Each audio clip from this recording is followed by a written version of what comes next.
ધર્મસ્થાનો હજારો વર્ષ જૂની સાંસ્કૃતિક પરંપરા ભલે હોય દામનગરની 135 વર્ષ ઐતિહાસિક 3 પૂર્વે સરકારી ઇમારતોની જાળવણી કરવામાં અમરેલી તંત્ર નિષ્ફળ।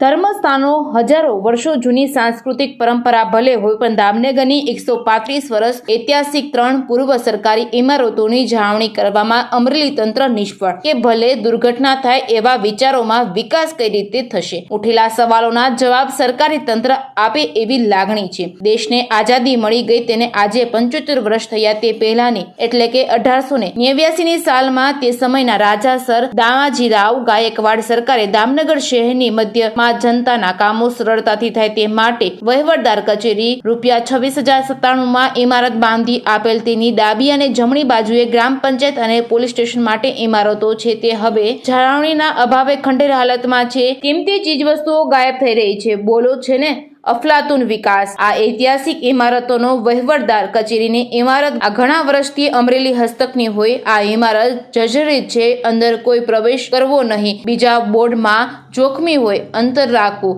અરે ઇમારતો જર્જરી અને જોખમી છે તો પછી ઉતારી લેવામાં કોઈ વાંધો નથી। જિલ્લા કલેક્ટર અને મકાન વિભાગના અધિકારીઓ લાઠી મામલતદારને સાથે રાખી કોઈ ગંભીર અકસ્માત થાય તે પહેલા તાત્કાલિક નિર્ણય લઈ યોગ્ય કાર્યવાહી કરે એવી જોરદાર માંગ થઈ રહી છે। જિલ્લા પંચાયતના પ્રમુખ, ધારાસભ્ય તેમજ સાંસદ પણ રસ લઈ સાથે બેસીને જનતાના હિત અને સલામતી માટે યોગ્ય નિર્ણય કરે અને સમય મર્યાદામાં કામ કરવામાં આવે તેવી માંગ ઉઠવા પામી છે।